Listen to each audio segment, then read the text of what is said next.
अस्सलाम वालेकुम, मैं और बाब जहांगीर, आप देख रहे हैं प्रोग्राम बेवपार। पाकिस्तान ने एक बड़ा मसला काफ़ी हद तक कंट्रोल कर लिया है, जिसमें डॉलर के बहरान के साथ ज़र मुबादला के ज़खायर, महंगाई का दबाव और IMF का जो प्रेशर है वो सब अंडर कंट्रोल नज़र आता है। लेकिन अब असल इम्तिहान यहाँ से शुरू होता है। दुनिया की हम इकनॉमिक सिचुएशन को इस वक्त देखें तो मुल्क को इस वक्त सिर्फ स्टेबिलिटी नहीं बल्कि तेज़ और पायदार माशी तरक्की भी चाहिए। मूडीज़ की जानिब से पाकिस्तान की सॉवरेन रेटिंग CAA1 से बढ़ाकर B3 कर दी गई है। फिस्कल ईयर 2026 में रेमिटेंसेज 41 अरब डॉलर से भी ज़्यादा पाकिस्तान आई हैं। इसी तरह स्टेट बैंक के ज़खायर तकरीबन 17.1 अरब डॉलर्स पर मौजूद हैं। अब इस दौरान जुलाई से मार्च का जो करंट अकाउंट है वो भी ऑलमोस्ट बैलेंस रहा है, यानी फौरी तौर पर डॉलर की वो किल्लत हमें नज़र नहीं आ रही जो माजी में अक्सर बहरान पैदा कर देती थी। लेकिन यहाँ पर एक बुनियादी सवाल बाकी है, अगर मुल्क में डॉलर वाफिर मकदार में मौजूद हैं तो फिर मईशत की तरक्की की रफ्तार इतनी कम क्यों है?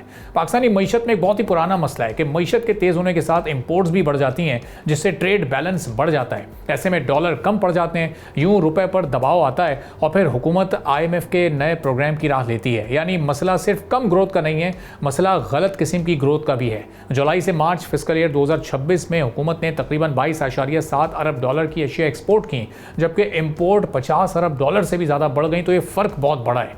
इस फ़र्क को रेमिटेंसेज और बैरूनी फाइनेंसिंग किसी हद तक सहारा देती है, लेकिन रेमिटेंसेज कोई एक्सपोर्ट इंडस्ट्री तो नहीं है। ये हमारी मईशत को सांस लेने का वक्त ज़रूर देती है, मगर कोई मुस्तकिल हल नहीं है। असल कामयाबी हमें उस वक्त होगी जब पाकिस्तान ज़्यादा अशिया, टेक्नोलॉजी और सर्विसेज को एक्सपोर्ट करेगा। यहाँ IT सेक्टर उम्मीद की सबसे बड़ी किरण के तौर पर सामने आ रहा है। फिस्कल ईयर 2026 में IT और IT इनेबल सर्विसेज की एक्सपोर्ट से तकरीबन 4.6 अरब डॉलर तक फॉरेन एक्सचेंज हासिल हुआ। जुलाई 2026 में ही IT एक्सपोर्ट्स तकरीबन 417 मिलियन डॉलर रही। लेकिन पाकिस्तान को सिर्फ IT नहीं बचा सकता, टेक्सटाइल को ज़्यादा वैल्यू एडेड बनाना होगा। इसके साथ इंजीनियरिंग, फार्मास्यूटिकल, एग्रीकल्चर, डिजिटल और प्रोफेशनल सर्विसेज को भी आलमी मार्केट तक हमें लेकर जाना है। और यहाँ पर एक और बड़ा मसला सामने आता है, महंगी प्रोडक्शन कॉस्ट के साथ पाकिस्तान आलमी मार्केट में कैसे मुकाबला करेगा। पाकिस्तान का रियल इफेक्टिव एक्सचेंज रेट जुलाई 2026 में हमने देखा कि तकरीबन 108 रुपए तक पहुंच गया है, जो तकरीबन 8 साल की बुलंद तरीन सतह है। यानी सादा अल्फाज में अगर पाकिस्तानी प्रोडक्ट्स हमारे कॉम्पिटिटर ममालिक के मुकाबले में महंगी होती जाएंगी तो आलमी ख़रीदार फिर दूसरे ममालिक का रुख करने पर मजबूर हो जाएंगे। एक मजबूत रुपया बज़ाहिर अच्छी खबर है, लेकिन अगर मजबूत रुपया एक्सपोर्ट को कमज़ोर कर दे तो यही मजबूती मुस्तकबिल का मसला बन सकती है। दूसरी तरफ एनर्जी भी एक बड़ा मसला है। महंगी बिजली और गैस के साथ एनर्जी सेक्टर का सर्कुलर डेट और distribution losses Pakistani industrial products की कीमतें बढ़ाते हैं। फिर नाकिस टैक्स निज़ाम भी यहाँ पर मौजूद है जो मसाइल को मज़ीद पेचीदा कर देता है। अगर हुकूमत पहले से टैक्स देने वाली कंपनीज पर मज़ीद बोझ डालती रहे तो मईशत में अनडॉक्यूमेंटेड सेक्टर को टैक्स नेट में ना लाए तो इन्वेस्टमेंट कैसे बढ़ेगी। फिर फॉरेन डायरेक्ट इन्वेस्टमेंट भी हमारे मुल्क में बहुत लोअर साइड पर है पिछले कुछ अरसे से, बल्कि कई साल से हमने देखा कि हम ये नंबर्स नहीं बढ़ा पा रहे हैं। अब ये चैलेंजेस तो इस वक्त मौजूद हैं, दुनिया के हालात हमारे सामने हैं। इन तमाम हालात को सामने रखते हुए आगे स्ट्रेटजी है और इन तमाम मसाइल पर कैसे एक कंट्रोल हासिल करना है और फिर ग्रोथ रेट कैसे बढ़ाना है, इस पर हम बात करेंगे। डॉक्टर खाकान नजीब साहब साबिक मुशीर हैं वज़ारत ख़ज़ाना के, हमारे साथ मौजूद हैं। खाकान साहब, बहुत शुक्रिया प्रोग्राम के लिए आपने वक्त निकाला। अब ये जो सूरत हाल इस वक्त है, आलमी हालात बड़े मुश्किल हैं। पाकिस्तान ने ग्रोथ का टारगेट भी कोई बहुत बड़ा नहीं सेट किया, लेकिन वो भी मीटअप करता हुआ शायद हमें दिखाई ना दे, जो 3-4 महीने की सूरत हाल नज़र आ रही है। तो अब ये चैलेंजेस इस वक्त कितने सिवियर हैं? IMF प्रोग्राम अगले साल ख़त्म होगा, क्या एक और IMF प्रोग्राम की हमें ज़रूरत पड़ेगी इन चैलेंजेस को देखते हुए? तो और बाब, आई मस्ट से कि आपने बड़ा कॉम्प्रिहेंसिव सा इंट्रोडक्शन जो है वो सामने रखा है। इसमें जो इम्पॉर्टेंट बातें हैं वो कर लेते हैं। देखिए, पहली बात तो ये है कि पाकिस्तान की इकॉनमी बिहेव कर रही है जैसे टिपिकली इकॉनमीज बिहेव करती हैं जब वो IMF से एंगेज होती हैं। जिसका क्या मतलब है, डिफ़ॉल्ट रिस्क जो है वो कम होता है। तो फौरी तौर पर आपको क्रेडिट रेटिंग एजेंसीज के पास जब आप जाते हैं तो वो आपका CAA1 से to B3 स्टेबल आउटलुक कर देती है। मूडीज़ की अभी अपग्रेड आई है, क्योंकि डिफ़ॉल्ट रिस्क आपका कम होता है, क्रेडिट वर्दिनेस बेहतर होती है, आपके रिजर्व्स की पोजीशन बेहतर होती है, मैक्रो स्टेबिलिटी आ जाती है। तो ये चीज़ पाकिस्तान ने 2013 में भी देखी। So there is nothing new in this. दूसरी बात ये भी याद रखिए, मैं भी 106 कंट्रीज़ की IMF की ही स्टडी देख रहा था।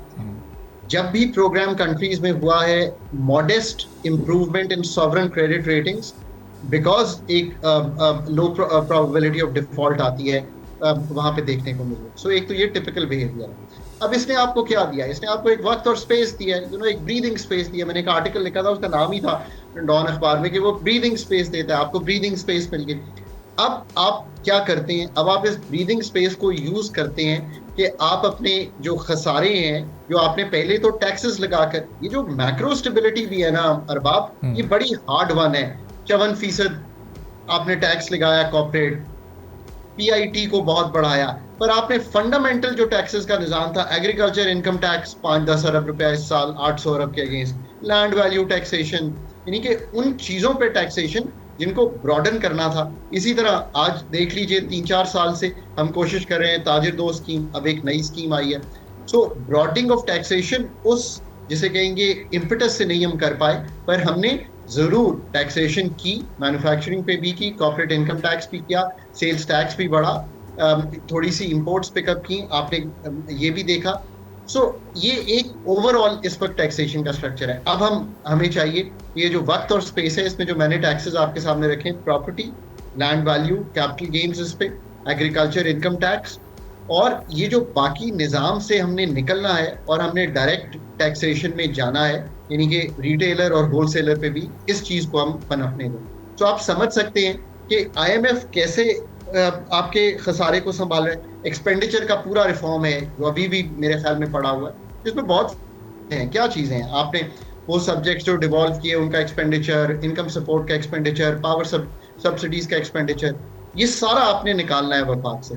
सो आप अब बात समझना शुरू इस तरह से हम करें कि हमने जो डीपर सेट ऑफ रिफॉर्म्स है उसको अभी भी उस तरह से टैकल नहीं किया जिस तरह से हमें करना चाहिए। फिर आपने कुछ प्राइवेटाइजेशंस की तरफ काम किया, आपको अभी मतलब आपके पास 80-90 असासे हैं जो आपने बेचने हैं। सो जो प्राइवेट सेक्टर इन्वेस्टमेंट है वो ब्राउन फील्ड्स प्रोजेक्ट में तो इंटरेस्ट दिखा रही है, पर नए प्रोजेक्ट्स में पाकिस्तान की इन्वेस्टमेंट 14% पर है, बिकॉज वो बिलीव नहीं कर पा रहे कि इतनी हाई रेट ऑफ इलेक्ट्रिसिटी, इतनी हाई रेट ऑफ टैक्सेशन, और जो डीरेगुलेशन चाहिए मुल्क को, जो लिबरलाइजेशन चाहिए। लिबरलाइजेशन से क्या मतलब है, ये जो आपका ट्रेड स्ट्रक्चर है ओवरऑल, इसमें से एसीडीज, आरडीज में से निकलना, ड्यूटीज को कम करना और बिलीव करना कि ISI is not the right model for Pakistan, and export led growth is something completely different, competitiveness, markets, इस चीज में बिलीव करना। ये सारा कुछ करने के लिए आपको बड़ा डीपर रिफॉर्म चाहिए। मैंने बार बार कहा है कि ये मांगता है पाकिस्तान की एक hard one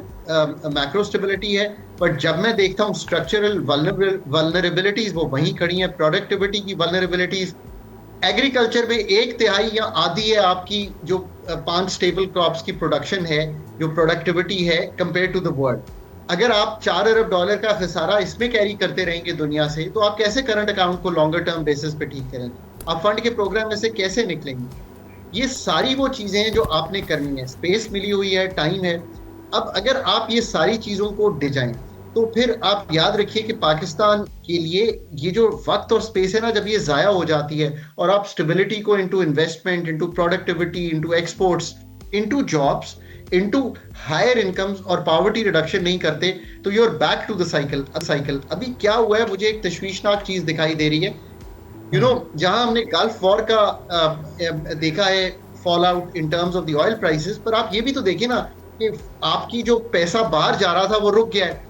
real estate come as come 10 to 30% prices across the major cities जो है वो तब्दील हो गई हैं।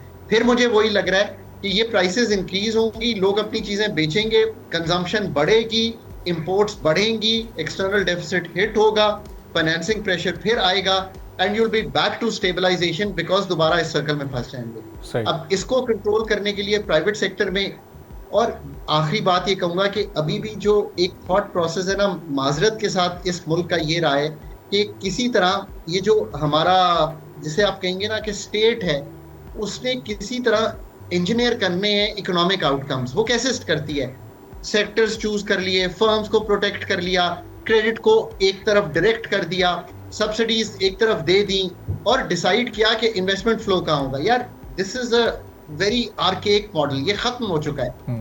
अब जो मॉडल है वो क्या है, गवर्नमेंट जो है वो चीजों से निकलती तो है, बट वो पॉलिसी साजी इस तरह से करती है उन चीजों में कि जो एंटरप्रेन्योर है वो बोल्डली इन्वेस्ट कर सके और आइडिया फ्लरिश कर सके, कैपिटल रिस्क ले सके।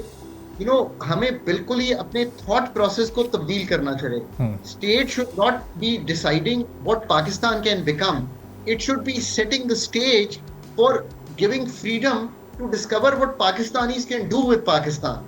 क्या बेच सकते हैं वो दुनिया में, सही। ये एक मॉडल चेंज है, जो गवर्नेंस का, जो जिसे कहेंगे इकोनॉमिक ग्रोथ का, और ये बार बार पाकिस्तान कर नहीं पा रहा, इसलिए भंवर में फंसे हैं। तो खान साहब, ये जो डीपर रिफॉर्म जिनकी आप बात कर रहे हैं, इसके लिए कोई स्पेशल इन्वायरमेंट क्रिएट करना पड़ता है या एग्जिस्टिंग या गिवन रिक्वायरमेंट में ये पॉसिबल हैं? यानी जो आलमी हालात इस वक्त हैं उनके रूटीन पर आने का इंतज़ार करना पड़ेगा इस वक्त थिंक टैंक को, या फिर अपने इन रिफॉर्म्स का वो आगाज़ कर सकते हैं? गो के इकोनॉमिक चैलेंजेस हैं, ज़ाहिर इम्पोर्ट बिल हमारे बढ़ रहे हैं, इन सब ये सारी हकीकतों को सामने रखते हुए भी ये रिफॉर्म्स पॉसिबल नज़र आ रहे हैं आपको? यार, नेशंस इसलिए नहीं प्रॉस्पर करती कि सरकार बहुत सा काम कर रही हो, पर जो काम कर रही हो उसमें एक्सेल कर रही हो। हमने बहुत ज्यादा मंत्रा ये कैरी करना शुरू कर दिया, private sector led growth, private sector led growth. Problem ये है कि state capability to attract talent and to solve the NFC, चले मैं इसकी बात कर लेता हूँ। पॉलिटिकल कंसेंसस तो जरूर चाहिए उस पर आपको आईएमएफ ने तो नहीं कहा कि 2014 से अब तक 26 तक आप ना करें। आपको किसने कहा कि प्रोविंशियल फाइनेंस कमीशन करके नीचे की सतह पर खर्चे ना लेके जाएं? What I'm trying to explain to you कि लीनर फिट फॉर पर्पस जो फेडरल गवर्नमेंट है, जो डिफेंस, फॉरेन अफेयर्स, इन चीज़ों को देख रही हो, और ये जो पावर्टी, ज़कात, उशर, एजुकेशन, हेल्थ, इसमें जो 17 सब्जेक्ट हैं, 25,000 असामियाँ हैं, 0.7% ऑफ जीडीपी खर्च करती है, 840 अरब इनकम सपोर्ट में देती है। किसने रोका है? This reform is Pakistan today time. Why? Because यार इंटरनेशनल एक साख कैरी कर रहे हैं, लोग आपकी तरफ देख रहे हैं कि यार आप इंटरनली क्या चीज तब्दील करना चाहते हैं। इसी तरह लोकल गवर्नमेंट्स का निज़ाम जो कि कायम करके आप लोकल सतह पर खर्चे ले जाए। ये जो मैंने चंद चीजें रखी है ना, मतलब बियॉन्ड दी एनर्जी मार्केट, जिसको तो ठीक करना जरूरी है, ब्रॉड बेसिंग की भी बात कर ली, पर जो इन्वेस्टमेंट का निज़ाम कायम करना है ना, वो सारा इस चीज से आना है। अगर आप ये सब कुछ नहीं करेंगे तो आप याद रखिए 14% इस वक्त इन्वेस्टमेंट टू जीडीपी है। लोगों को याद दिला दिया ना हमने कि 10% टैक्स टू जीडीपी है। मैं कहता हूं that's a less important figure compare to the 14% investment to GDP. 12-13% पे सेविंग्स हैं, 94% पे कंजम्पशन हो रही है। इसको ठीक किए बगैर कैसे आप इस चीज को ठीक करेंगे?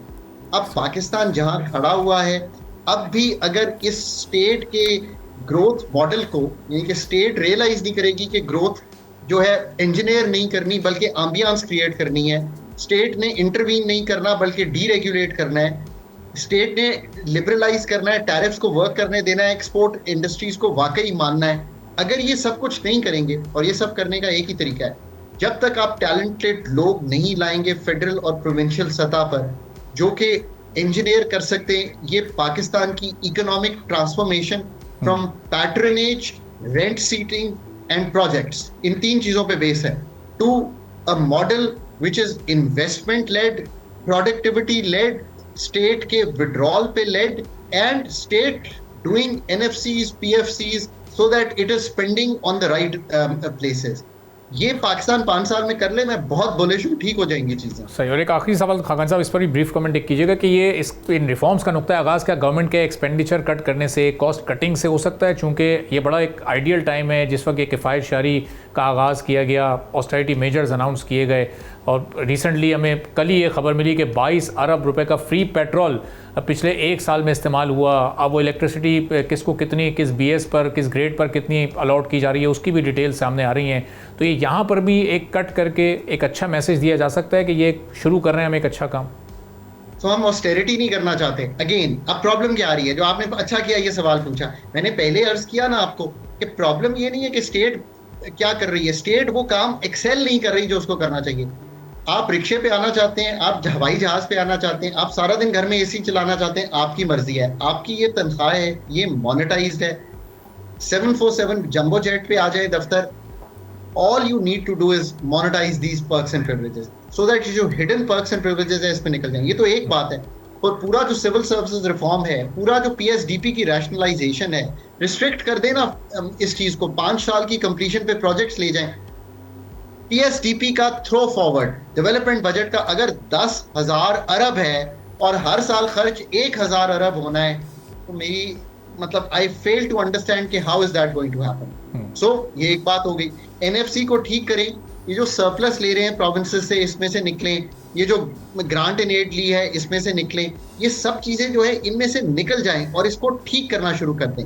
फिर डेट की रीप्रोफाइलिंग है, पाकिस्तान ने जो 25-28 अरब डॉलर देना होता है, इसको रीप्रोफाइल करें लॉन्ग टर्म बेसिस पे, ताकि आपको हर साल 20 अरब से नीचे आ जाए, ताकि इतना बड़ा आपको जिसे कहते हैं ना वो ना खड़ा हो, पेमेंट का खदशा। फिर इलेक्ट्रिसिटी सब्सिडीज काम नहीं है आपका। ये जो टीडीएस को हम फिस्कलाइज करेंगे, जो टैरिफ डिफरेंशियल सब्सिडी है, ये हम 400 अरब फिस्कलाइज करें, निकलें इस चीज में से। एसओईज को ग्रांट्स भी देते हैं, सब्सिडीज भी देते हैं, इक्विटी रिकैपिटलाइजेशन करते हैं, लोन्स देते हैं, और आखिर में 43 डिवीजन से कोशिश करें कि फेडरल अथॉरिटीज को ना चलाएं। और मैं आखिर में कहे जाता हूं, federal, provincial and local governments all have to do what is needed to be done. Expenditures have to be at the right places, और जो कमाई भी करनी है इन तीनों टीयर्स में डिस्ट्रीब्यूट होगी। Then people will feel the difference in the next coming 5 years. बहुत बहुत शुक्रिया डॉक्टर खाकान नजीब साहब, साबिक मुशीर वजारत ख़जाना हमारे साथ मौजूद थे। गुफ्तगू आपने सुनी। प्रोग्राम के सिलसिले को आगे बढ़ाते हैं। पाकिस्तान में क्रिप्टो की दुनिया अब ग्रे मार्केट से रेगुलेटेड मार्केट की तरफ जा रही है। सबसे अहम तारीख है 5 सितंबर 2026, क्योंकि उस दिन डेडलाइन है उन कंपनीज़ के लिए जिन्होंने अभी तक अपनी कंपनीज़ को Pakistan virtual assets regulatory authority के साथ रजिस्टर्ड नहीं करवाया है और एनओसी हासिल नहीं किया है। Pakistan virtual assets regulatory authority ने मौजूदा वर्चुअल एसेट सर्विस प्रोवाइडर्स को हुक्म दिया है कि 5 सितंबर तक एनओसी के लिए दरखास्त जमा कराएं, वरना कारोबार बंद करना होगा। लेकिन यहाँ पर एक अहम बात को समझना ज़रूरी है। एनओसी का मतलब मुकम्मल लाइसेंस नहीं है, बल्कि ये सिर्फ लाइसेंसिंग के सफ़र का पहला मरहला है, यानी नो ऑब्जेक्शन सर्टिफिकेट। पाकिस्तान में Pakistan virtual assets act 2026 4 March 2026 से नाफिज हुआ। इस कानून ने रेगुलेटरी अथॉरिटी को क्रिप्टो और वर्चुअल असासों के कारोबार का बाकायदा रेगुलेटर बना दिया है। अब एक्सचेंज के साथ क्रिप्टो ब्रोकर और कस्टडी सर्विस के साथ एडवाइजरी और दीगर मुतल्लका कारोबार और रेगुलेटरी फ्रेमवर्क के अंदर आ रहे हैं। यानी हुकूमत का पैगाम वाज़ेह है, क्रिप्टो ख़त्म नहीं किया जा रहा, उसे रजिस्टर और मॉनिटर किया जा रहा है। अगर कोई कारोबार पहले से पाकिस्तान में वर्चुअल एसेट्स की सर्विस फराहम कर रहा है तो उसे रेगुलेटरी अथॉरिटी के सामने एनओसी एप्लीकेशन देनी होगी। अगर दरखास्त नहीं दी और कारोबार जारी रखा गया तो मामला संगीन हो सकता है। गैर लाइसेंस याफ्ता वर्चुअल एसेट सर्विस प्रोवाइडर्स की जानिब से जानबूझकर सर्विस जारी रखने पर कानून में 5 साल तक कैद के साथ 50 मिलियन रुपए तक जुर्माना या फिर दोनों सजाएं एक साथ भी दी जा सकती हैं। इसके अलावा रेगुलेटर वेबसाइट के साथ ऐप और इश्तिहारात या अदायगी के लिंक्स को हटाने का हुक्म भी दे सकता है। ऐसे में आम क्रिप्टो सारिफ का क्या होगा? यहाँ एक फ़र्क अहम है। अगर आप सिर्फ बिटकॉइन या USDT या कोई दूसरा क्रिप्टो एसेट अपने पास रखते हैं तो सिर्फ इस वजह से आप वर्चुअल एसेट सर्विस प्रोवाइडर नहीं बन जाते।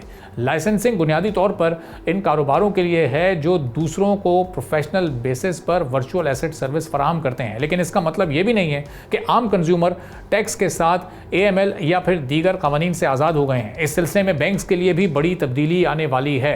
सबसे बड़ी तब्दीली शायद यहाँ आई है कि स्टेट बैंक ने पहले वाली मुकम्मल पाबंदी के बजाय एक कंट्रोल बैंकिंग फ्रेमवर्क मुतारिफ कराया है और अब रेगुलेटरी अथॉरिटी से मुकम्मल लाइसेंस याफ्ता virtual asset service providers banking service हासिल कर सकता है। लेकिन बैंक कंज्यूमर के पैसे और वर्चुअल एसेट सर्विस प्रोवाइडर्स के अपने पैसे को अलग रखेंगे।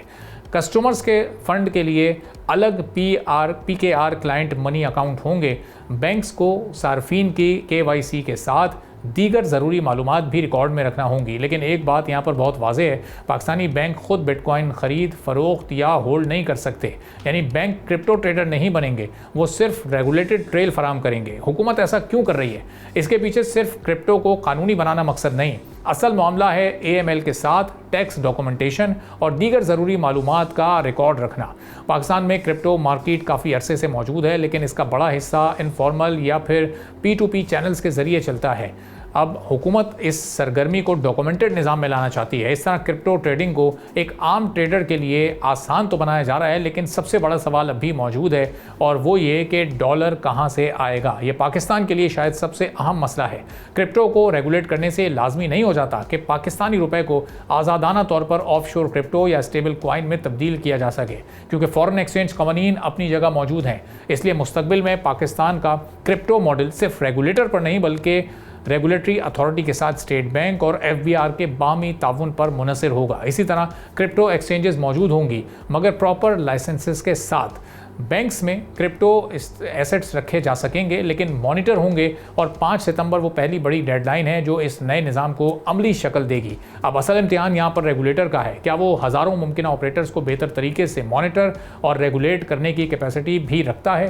क्या बैंक क्रिप्टो बिजनेस को एतमाद के साथ ऑन बोर्ड कर सकेंगे? क्या FBR क्रिप्टो पर टैक्स का निज़ाम वाज़ेह बना सकेगा? और फिर सबसे अहम, क्या पाकिस्तानी क्रिप्टो मार्केट वाकई डॉक्यूमेंटेड इकोनॉमी का हिस्सा बनेगी या लोग दोबारा क्या इनफॉर्मल P2P मार्केट की तरफ चले जाएंगे?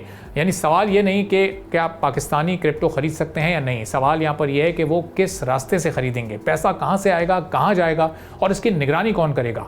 यहाँ अच्छी कंप्लाइंस रखने वाली बड़ी कंपनीज के लिए ये एक नया मौका भी हो सकता है, लेकिन छोटे ऑपरेटर्स के लिए कंप्लाइंस महंगी पड़ सकती है। फिर इसका नतीजा ये निकल सकता है कि मार्केट में बड़े और मजबूत प्लेयर्स नुमायां हो जाएं। अब देखना ये है कि आगे चलकर ये मामला किस तरह से एक स्मूथ ट्रांजैक्शन की तरफ जाता है और 5 सितंबर तक कितने लोग ये NOC हासिल करने में कामयाब हो पाते हैं या नहीं। एक ब्रेक लेते हैं, ब्रेक के बाद वापस आएंगे।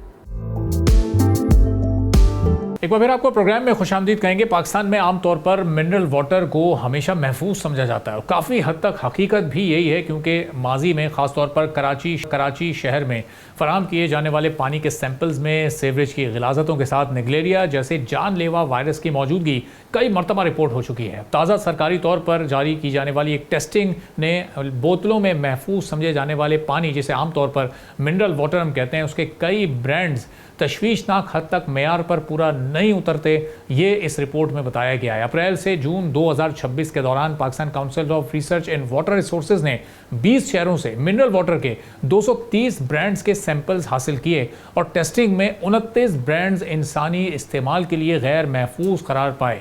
यानी हर 100 सैंपल्स में तकरीबन 13 ब्रांड्स मेयार पर पूरा ही नहीं उतरते। यहाँ पर अब सबसे बड़ा सवाल ये पाया जाता है कि जिसकी बुनियाद पर इस मिनरल वाटर का तस्वुर किया जाता है, यानी जरासीम से महफूज पानी, लेकिन सबसे ज़्यादा सैंपल्स में जरासीम की मौजूदगी पाई गई है। Pakistan council of research and water resources के मुताबिक 22 ब्रांड्स के पानी में बैक्टीरिया की मौजूदगी पाई गई है, यानी तकरीबन 10% तमाम टेस्ट किए गए ब्रांड्स माइक्रोबायोलॉजिकल मेयार पर नाकाम रहे। ये मसला सिर्फ जायके या पानी के साफ नज़र आने का नहीं है। जरासीमी आलूदगी इस बात की निशानदेही कर सकती है कि पानी के फिल्ट्रेशन के साथ बॉटलिंग या ढक्कन के साथ स्टोरेज या फिर सप्लाई के अमल में कहीं मसला ज़रूर है। दूसरा मसला था सोडियम की ज़्यादा मकदार। 9 ब्रांड्स में सोडियम की मकदार मुकर्ररा मेयार से ज़्यादा निकली। रिपोर्ट में इस्तेमाल होने वाली हद 50 मिलीग्राम फी लीटर बताई गई है। अब यहाँ पर एक अहम फ़र्क समझना ज़रूरी है। ज़्यादा सोडियम वाला पानी आम तौर पर एक बोतल पीने से फौरी जहर नहीं बनता, लेकिन अगर कोई शख्स रोज़ाना बड़ी मकदार में ऐसा पानी इस्तेमाल करे तो ये हाई ब्लड प्रेशर के मरीजों के लिए नुकसानदेह हो सकता है। इसी के साथ ज़्यादा सोडियम एक सेहतमंद शख्स को गुर्दों के मसाइल की तरफ धकेल सकता है। दिल के अमराज में मुब्तला अफराद के लिए सोडियम का ज़्यादा इस्तेमाल ख़तरनाक हद तक नुकसानदेह हो सकता है। तीसरा मसला था TDS यानी टोटल डिज़ोल्व सॉल्ट्स। 4 ब्रांड्स में TDS मुकर्ररा हद से पाया गया। TDS पानी में मौजूद मुख्तलिफ हलशुदा नमकियात और मादनियात का मजमूई पैमाना है। यह खुद किसी जहरीले मादे का नाम नहीं है, लेकिन दिलचस्प बात यहाँ पर यह कि 22 बैक्टीरिया, 9 सोडियम और 4 TDS के केसेस मिलाकर 35 सैंपल्स का फेल होना एक तशवीशनाक बात है, जबकि टेस्ट किए गए ब्रांड्स की कुल तादाद 29 है। अब इसका मतलब यह है कि कुछ ब्रांड्स एक से ज़्यादा मेयार पर नाकाम हुए। मसलन आबे हरम नामी ब्रांड तीनों कैटेगरीज में फेल हुआ है, जबकि A to Z प्योर और अल्फा H2O में सोडियम और TDS दोनों की खिलाफ वर्जी रिपोर्ट हुई है। अब ये सूरत हाल एक बहुत बड़ा सवाल उठाती है, क्या सिर्फ पानी के ब्रांड्स पर एतमाद काफ़ी है? स्टैटिस्टिक्स हमें ये बताते हैं कि मामला सिर्फ एक सहमाई तक महदूद नहीं है। अप्रैल से जून 2025 में 203 नमूनों में से 23 गैर महफूज करार दिए गए थे, यानी तकरीबन 11.3%। फिर जनवरी से मार्च 2026 में ये तादाद बढ़कर 35 ब्रांड्स यानी 15.4% तक पहुंच गई और अप्रैल से जून 2026 में 230 में से 29 ब्रांड्स यानी 12.6% मेयार पर पूरा नहीं उतरते। यानी पहली सहमाई के मुकाबले में कुछ बेहतरी ज़रूर आई है, लेकिन जरासीम की मौजूदगी अब भी सबसे बड़ा मसला है। अब ऐसे में कंज्यूमर्स के लिए एक और अहम बात, Pakistan council of research and water resources की रिपोर्ट किसी ब्रांड की हर बोतल को लाजमन गैर महफूज करार नहीं देती। ये मखसूस मुद्दत में लिए गए मखसूस सैंपल्स का नतीजा है। इसलिए ब्रांड्स के साथ साथ बैच नंबर, मैन्युफैक्चरर और मुताल्लिका टेस्ट भी देखना ज़रूरी है। और पानी को उबालने से हर मसला हल नहीं होता। उबालना बहुत से जरासीम को ख़त्म कर सकता है, लेकिन सोडियम या TDS को ख़त्म नहीं करता। लिहाजा असल ज़रूरत सिर्फ कंज्यूमर्स को मोहतात करने की नहीं, बल्कि शफाफ रेगुलेटरी कार्रवाई की है। अब अथॉरिटीज़ को भी ये चाहिए कि मुतासरा ब्रांड्स के दोबारा सैंपल्स लें बैच नंबर के साथ नताइज जारी करें और वाज़े करें कि किस कंपनी के ख़िलाफ़ वार्निंग या स्टॉक रिकॉल या फिर जुर्माने के साथ लाइसेंस से मुताल्लिक कार्रवाई हुई है। चूँकि इससे पहले भी कुछ दिन पहले मुख्तलिफ कंपनीज़ के घी, तेल और दूध के टेस्ट किए गए थे, तो उस रिपोर्ट में भी हमने देखा था कि नाम सामने नहीं आए थे, तो लोगों को पता ही नहीं है कि किस कंपनी की कौन सी प्रोडक्ट ख़रीदनी है और किसकी नहीं ख़रीदनी, किस में इशू है और किस में इशू नहीं है। इस पूरी सूरत पर हम बात करेंगे। अब्दुल सलाम दादा भाई साहब हमारे साथ मौजूद हैं, जो सीनियर वाइस चेयरमैन है कंज्यूमर एसोसिएशन ऑफ पाकिस्तान के। बहुत शुक्रिया अब्दुल सलाम साहब प्रोग्राम के लिए आपने वक्त निकाला। कुछ अरसे पहले हमने लोगों को बताया कि ये आप कंपनीज़ के जो घी ख़रीद रहे हैं, तेल ख़रीद रहे हैं, दूध ख़रीद रहे हैं, उनमें पैकेट चीज़ों में ये कितनी मिलावट है। वहाँ हमने देखा एक बड़ी रिपोर्ट सामने आई थी, गवर्नमेंट ने नाम छुपा लिए। अब पानी भी सेफ़ नहीं है, यानी आप मिनरल वाटर ख़रीद कर पी रहे हैं, बड़ी बड़ी कंपनीज़ के इसमें नाम है, बड़ी इन्वेस्टमेंट है, बड़े प्लांट लगे हुए हैं, और हाल ये है कि इतनी उसमें इशूज़ हैं, दवाइयाँ, वो बीमारियाँ उसमें भरी हुई हैं। बिस्मिल्लाहिर्रहमानिर्रहीम नामदहु व नुसल्ली अला रसूलिहिल करीम। आप बिल्कुल सही फरमा रहे हैं भाई। ये रिपोर्ट मैंने भी पढ़ी है जिसमें 230 ब्रांड्स में से 29 को मुज़र सेहत पानी बेचते हुए आइडेंटिफाई किया गया। देखिए जी, कंज्यूमर एसोसिएशन का रोल हाईलाइट करना है, आइडेंटिफाई करना है। हम फॉलो अप करते हैं, लेकिन हमारे पास कोई ऐसा रिसोर्स मैकेनिज्म या इंफ्रास्ट्रक्चर नहीं है कि हम तादीबी कार्रवाई अज खुद कर सकें। हम गवर्नमेंट की नॉलेज में ला सकते हैं, रेगुलेटरी अथॉरिटीज़ को लूप में ले सकते हैं। कवानीन यहाँ बहुत से मौजूद हैं भाई। इशू ये है कि कवानीन पर अमल दरामद नहीं हो पाता।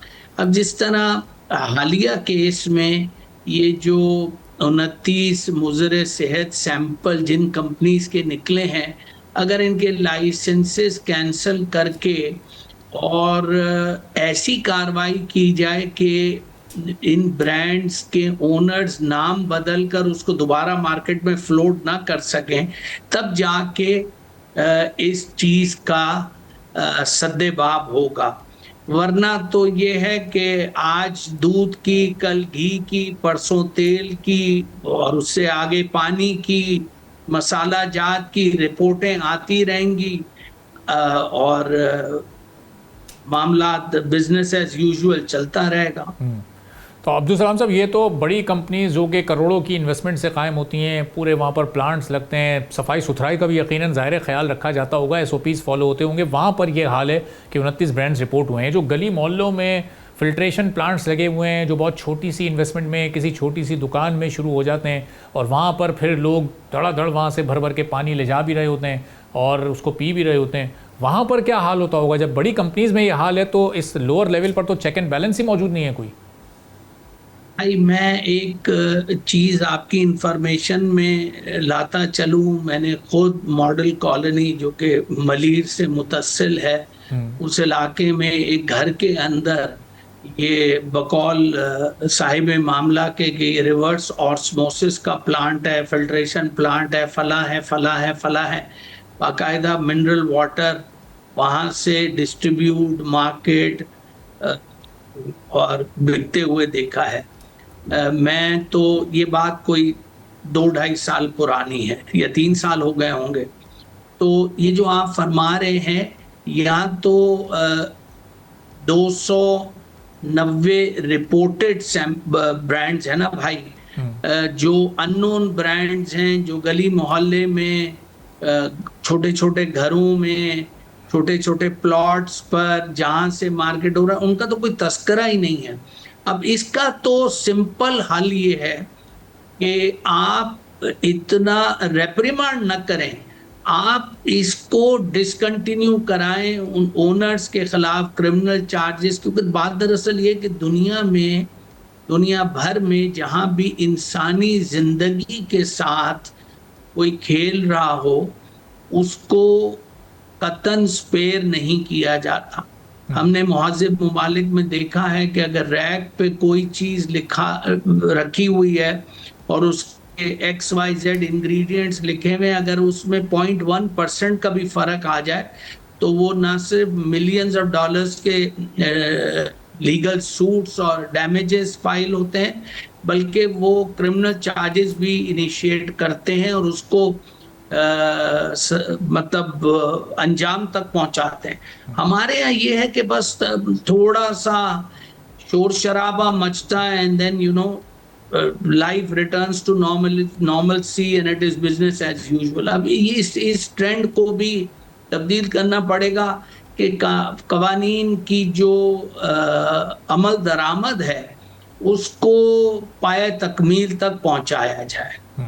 और दूसरा साहब, ये चेक एंड बैलेंस रखना, ख़ास तौर पर जो फूड आइटम्स हैं या ये पानी है, इसकी ये बुनियादी जिम्मेदारी फिर ये किस इदारे की बनती है? ये फूड महकमा ही हो सकता है या कोई और इदारा भी इसमें इन्वॉल्व होता है? फिर ये देखिए, पॉसिबल है कि ये गली गली मोहल्ले मोहल्ले जाकर चेक करना और उनके मेयार को बरकरार रखवाना? देखिए, मुश्किल नहीं है, कुछ भी अगर ठान लीजिए, ये तो एक मतलब there is a will there is a way.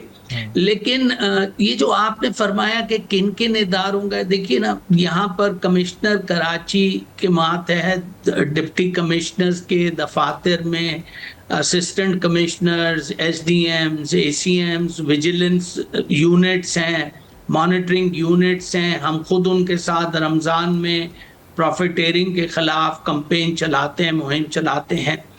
Sindh food authority है। मैं तो कहूँगा कि जहाँ पानी which is the source of life उसका मामला है, तो अब ये जुरिस्डिक्शन ऑफ डिपार्टमेंट्स पर बहस क्या करना, हर महकमे का। मैं तो कहता हूँ हुकूमत सिंध का ह्यूमन राइट्स जो डिपार्टमेंट है उसका भी वास्ता है, क्योंकि बेसिक फंडामेंटल ह्यूमन राइट है clean drinking water. Sindh food authority है, कमिश्नर कराची के मातहत जितने दफातर हैं जो प्राइस मैकेनिज्म को भी देखते हैं, क्वालिटी और क्वांटिटी को भी देखते हैं, प्रॉफिटेरिंग को भी चेक में रखते हैं, इन सब तमाम इदारों का ये। अच्छा, मैं ये कहता हूँ कि आप अब जिस तरह एक इदारा है Pakistan quality control standard authority, samples आप PQCA को भी भेजें, आप PCSIR को भी भेजें, आप आगा खान लेबोरेटरीज को भी भेजें, आप ईसा लेबोरेटरीज को भी, आप एक इसको जब आप you get it checked from A variety of sources, तो तब जाके एग्जैक्टली पता चलेगा कि ये किस कदर मुज़र सेहत पानी बेचा जा रहा है और मार्केट किया जा रहा है और लोग पी रहे हैं, बीमार भी हो रहे हैं। अब जिस तरह आपने अपने इंट्रो में फरमाया कि सोडियम की मिकदार ब्लड प्रेशर वालों के लिए इट्स लाइफ थ्रेटनिंग, हार्ट के पेशेंट्स के लिए इट्स लाइफ थ्रेटनिंग। अच्छा, अब ये जो पानी में इलेक्ट्रोलाइट लेवल्स है, मैग्नीशियम, पोटेशियम, सोडियम वगैरह, क्लोराइड वगैरह वगैरह, ये अगर ये डिसॉल्व्ड सॉल्वेंट्स अगर नहीं होते तो ये इंसान की सेहत के साथ वो तमाशा मचता है कि जिसका कोई हिसाब ही नहीं है। अब क्या करें, ये मतलब लालच का और 2 नंबरी का तो कोई एंड ही नहीं है। बिल्कुल। एक आखिरी सवाल अब्दुल सलाम साहब कि अब ये इस पर ज़ाहिर है मुतल्लिका इदारों की कार्रवाई बनती क्या है, ये होना क्या चाहिए, ये रुकेगा कैसे? चूँकि ये रिपोर्ट्स आती हैं और फिर वही जैसा आपने शुरू में फरमाया था कि वो 2-4-5 दिन बाद सब रूटीन की कार्रवाई लगती है, उसका फॉलोअप ही नहीं होता कि इन इदारों के ख़िलाफ़ कार्रवाई हुई क्या, अब दूसरी बार ये ऐसा ना करें। क्या उनको वार्निंग, क्या सिर्फ वार्निंग पर छोड़ दिया जाता है? इंसानी सेहत से खेलना एक बड़ा संगीन जुर्म हो सकता है, उस जुर्म पर सिर्फ वार्निंग काफ़ी होती है या आगे कोई जुर्माने या ऐसी प्रोडक्ट दोबारा ना मार्केट में आए इसको भी मेक श्योर किया जाता है? देखिए साहब, बात दरअसल ये है कि अभी तक अगर ये हो रहा होता तो इस किस्म की 2 नंबरी होती नहीं, लेकिन अमूमन हमारे यहाँ ये होता है कि आपने आई वॉश के तौर पे नोटिस इशू किए, फिर मुकमुका होता है and then you are left scot free. Basic human psychology जो है ना, वो जजा और सजा को बिलीव करती है, सो लॉन्ग एज सजा जो है ना वो रियलिस्टिक हो।